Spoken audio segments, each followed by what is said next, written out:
tukianza na mambo ya South Africa.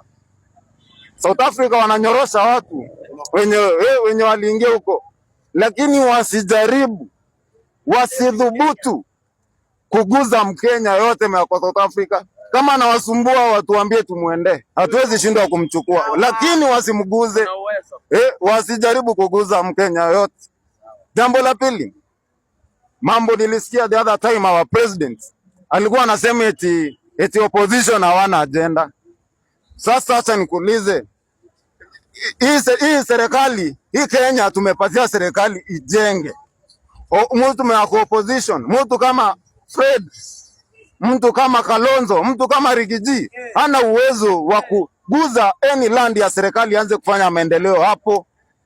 Agenda kubwa ya opposition ni kutoa Kasongo. Juu yeye ndio the biggest problem in our society now.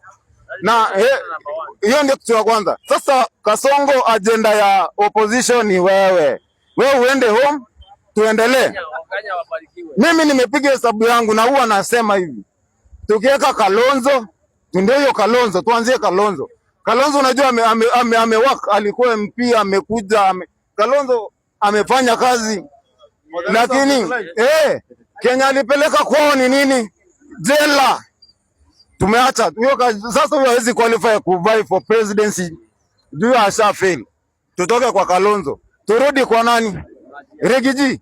Rigiji asha fail. Rigiji tunampenda, Rigiji tunampenda, tunaomba atusupport sisi kama jamii ya Omogusi, tusonge mbele na Matiang'i. Rigiji bado, kama tunataka ku make Kenya great, atutafuti politicians.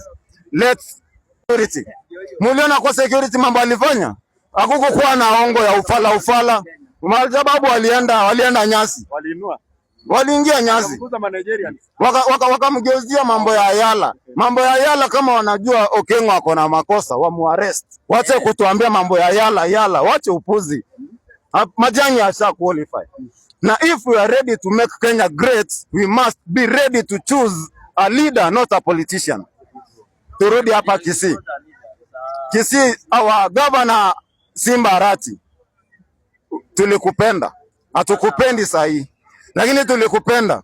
Kiti ya kwanza, ukiingia kwa hiyo kiti, Arati alifire 1,000, let me confirm. Arati alifire that wale ma ghost workers wenye walikuwa 1,314.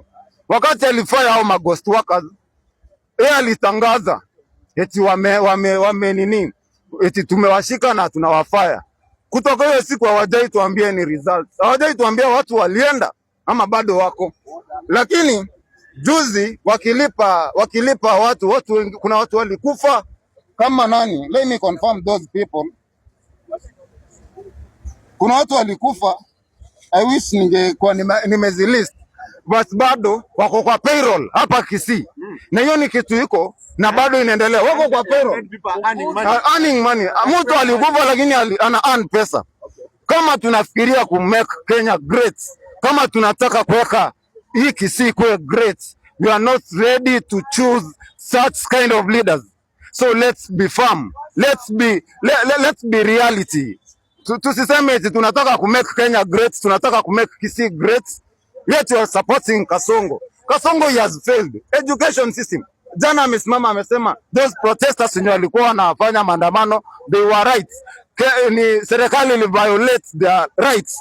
But wamefanywa nini kama wao ndo wali violate their rights? Walishika Rikomondi, wamemulipa ama wamemcompensate ya kufanya hiyo maandamano. So let's be reality.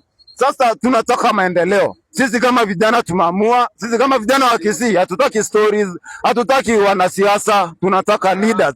Now we are ready to choose leaders. I'm Calvin Kamanda, I'm an activist from Kisii Central. Thank you.